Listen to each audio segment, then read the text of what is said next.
Hola, somos el grupo de Paul Macías, Adam Daham, Pau Pérez y Lucio Farrás y os presentaremos a Rubén Darío y el modernismo y a Antonio Machado y la generación del 98. Primeramente os hablaremos sobre el contexto histórico de Rubén Darío. Rubén Darío nació en 1867 en Nicaragua y murió en 1916. A pesar de haber nacido en Nicaragua, tuvo una gran influencia en la literatura española. Se le reconoce sobre todo por su papel en el modernismo, un movimiento literario que renovó por completo la forma de escribir poesía en español.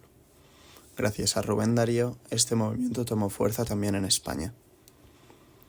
Darío, desde muy pequeño, viajó a diferentes países por el mundo como Chile y Argentina, aprendiendo nuevas técnicas y conociendo a muchos escritores reconocidos. Él escribe porque ama la belleza y porque se siente disgustado en el mundo. En 1899 viajó a España en plena crisis del desastre del 98, tras la pérdida de sus últimas colonias en América y Asia.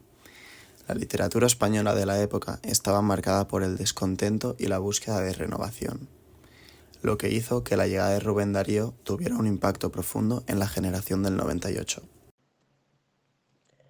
Por otra parte, como contexto histórico tenemos a Antonio Machado, que nació en España en 1875 y es considerado uno de los grandes poetas de la literatura española.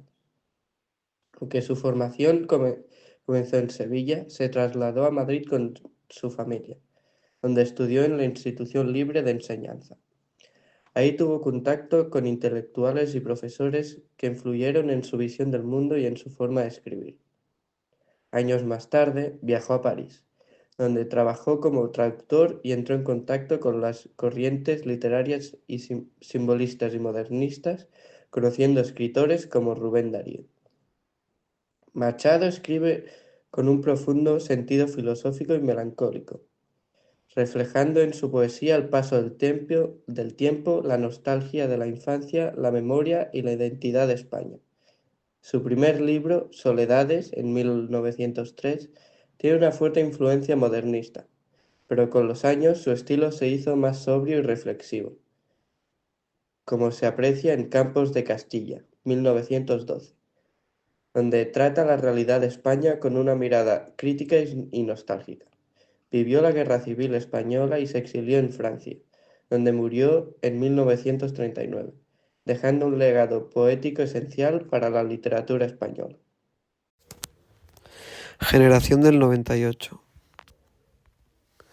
Rubén Darío y Antonio Machado fueron muy importantes dentro de la generación del 98. Grupo de escritores y poetas españoles que se vieron profundamente afectados por la crisis moral, política y social desencadenada en España por la derrota militar en la guerra hispano-estadounidense y la consiguiente pérdida de Puerto Rico, Guam, Cuba y Filipinas en el 1898. Este corriente criticó el canovismo y el modelo político de la época. Decían que los políticos les habían mentido, haciéndoles ver a España como una potencia mundial, la cual después de la guerra del 1898 se vio que no era así. Su objetivo era modernizar España, industrializar y hacerla más europea. Empezaremos con las características poéticas de Rubén Darío. Rubén Darío, como máximo exponente del modernismo, desarrolló un estilo literario innovador que marcó profundamente a la poesía en España. Hacía referencias a los sentidos a través del color, el tacto, el perfume, la luz, tan importantes para él y los modernistas.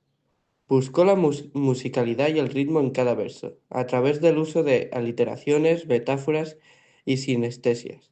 También imprimía ese ritmo a través de los versos al usar métrica tradicional junto con otras formas hasta entonces más inusuales, como versos de arte mayor, sobre todo alejandrinos, 14 sílabas, y endecasílabos, 11 sílabas.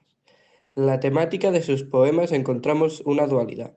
En su primera etapa modernista, su poesía es escapista, buscando mundos ideales, fantásticos y a veces mitológicos.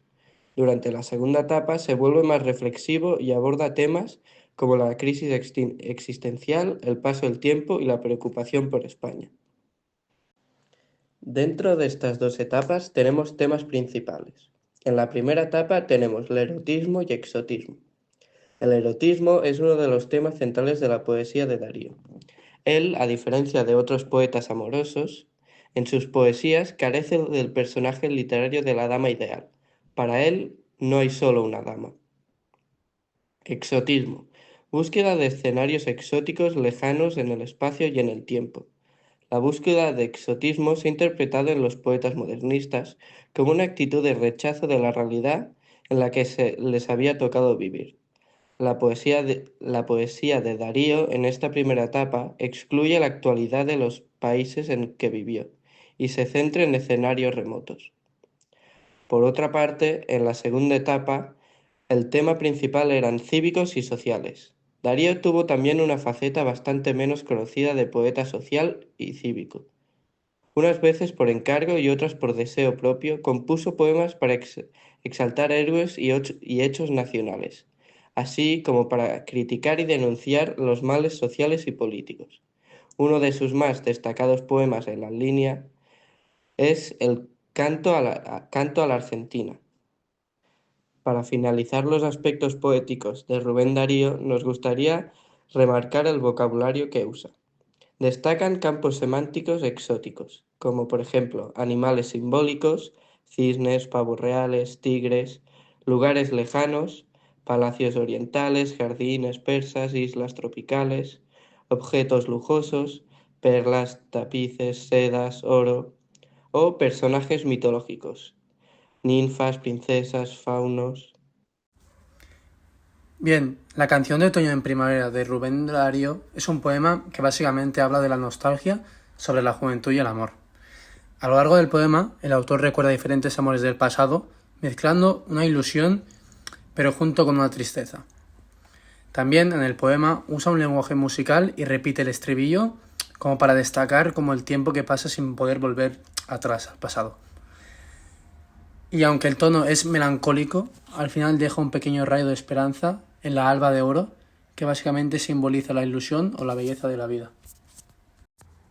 Bien, en cuanto a las figuras retóricas, para empezar hemos encontrado una anáfora cuando dice «Juventud, divino tesoro, ya te vas para no volver», y está repetida varias veces en el poema. También hemos encontrado una metáfora cuando dice «En un peplo de grasa pura, una bancante se envolvía», y básicamente hace referencia y representa la pasión y la sensualidad. También hemos encontrado un hiperbatón donde dice «y más consoladora y más halagadora y expresiva, la otra fue más sensativa, cual no pensé encontrar jamás». Básicamente lo que hace es alternar el orden lógico, se ve en la frase. También hemos encontrado una aliteración cuando dice «cuando quiero llorar, no lloro, y a veces lloro sin querer». Aquí podemos ver que en la frase hay una repetición del sonido I, también del R, de la R. Está repetida la I y la R. Y por último, hemos encontrado un símil donde dice «miraba como la lava pura, sonreía como una flor». Y en este símil lo que hace es comparar la belleza y la pureza de la mujer usando unos elementos de la naturaleza, como por ejemplo la flor. Bien, pasamos con la estrofa del poema, que básicamente se compone de cuartetos y serventesios, que básicamente son estrofas de 4 versos con rima consonante alterna. Por ejemplo, ave, ave, ave, ave y así. Hablando de la métrica, predominan los versos alejandrinos, que básicamente son aquellos versos que contienen 14 sílabas, con censura en la séptima sílaba. Hemos encontrado un ejemplo cuando dice «juventud, divino tesoro, ya te vas para no volver». Y en esta podemos encontrar que hay 7 más 7 y en total son 14 sílabas en este ejemplo. Bien, por último tenemos el género, hablando de la oda. Es un poema lírico que expresa sentimientos profundos y reflexivos sobre la juventud y cómo pasa el tiempo. También en la canción hemos encontrado que tiene un estribillo repetitivo y una musicalidad, lo que refuerza su tono nostálgico. Bien, pasando a las características poéticas de Antonio Machado, Inicialmente, la poesía de Machado muestra una clara influencia del modernismo y del simbolismo, aunque con una matiz muy personal. Adopta de estos movimientos la preocupación por la estética y el uso del lenguaje musical. Sus temas principales en su poesía son la soledad y la melancolía, la cual Machado lo hace como con una condición del ser humano. No solo es una soledad física, sino que también espiritual. Hemos puesto diferentes ejemplos donde se ve reflejado, como por ejemplo: tú venías solo con tu pena, hermano, tus labios besaron mi linfa serena, y en la clara tarde dijeron tu pena. Otro tema principal es la nostalgia, la cual Machado es como el anhelo por el pasado, por tiempos mejores o por lugares que ya no existen de la misma forma que en su memoria. El ejemplo sería: la fuente cantaba, te recuerdas, hermano, un sueño lejano, mi canto presente. Y el último sería el paisaje como reflejo del estado de ánimo. Machado usa el paisaje no solo como escenario, sino como un reflejo de sus emociones. Un ejemplo sería: la hiedra asomaba al muro del parque, negra y polvorienta. La fuente sonaba.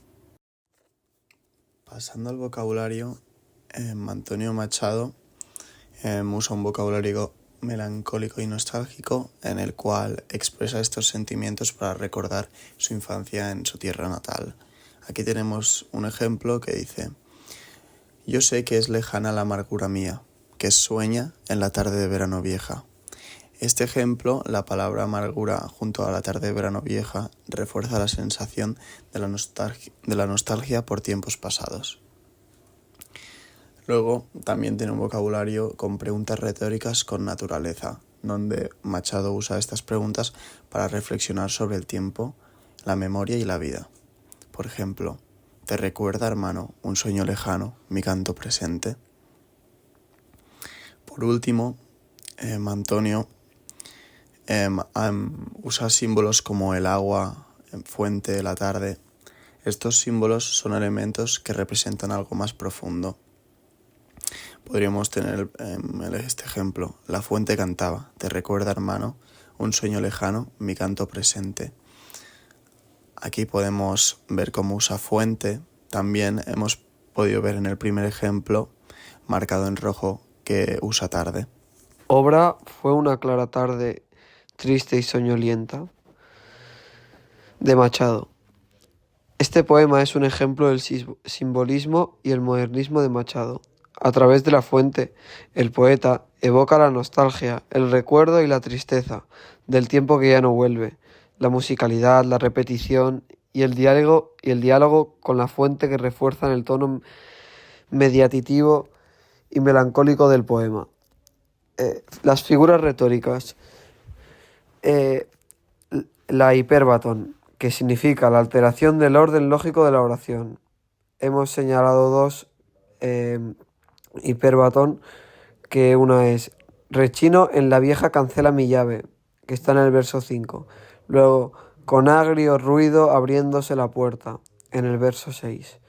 Personificación, que significa atribuir cualidades humanas a objetos inanimados, como por ejemplo, en el verso 8, golpeó el silencio de la tarde muerta. Aquí se puede ver que se personifica el silencio y la tarde. O en el verso 13, la fuente cantaba, ¿te recuerda, hermano? Se personifica la fuente como si hablara. Metáfora, que significa como una comparación implícita. Del verso 9 al 10 hemos encontrado una metáfora en la frase: la sonora copla borbollante del agua cantora, que aquí la metáfora es porque se asocia el sonido del agua con una canción. La estrofa de la obra se combinan serventesios, que significan estrofas de 4 versos con rima consonante AB, y paradeados, que significa estrofas de 2 versos con rima consonante AA. La métrica de la obra es, para empezar, predominan los versos dodecasílabos de 12 sílabas con algunos hexasílabos de 6 sílabas. Ejemplo de de serventesio dodecasílabo sería en 12A, que hemos encontrado una frase que pone: fue una clara tarde triste y soñolienta, con 12 sílabas. A. Luego, tarde de verano, la hiedra asomaba, son 12 sílabas y B. Al muro del parque negra y polvorienta, 12A. Y la fuente sonaba, 6B. La rima de la obra es consonante, que es típica del modernismo y del estilo de Machado. El género. Esta obra trae dos géneros que son la oda, que es un poema lírico que expresa un tono melancólico y reflexivo, y la elegía, que también tiene rasgos de elegía, ya que evoca la tristeza por el paso del tiempo y la memoriza del pasado.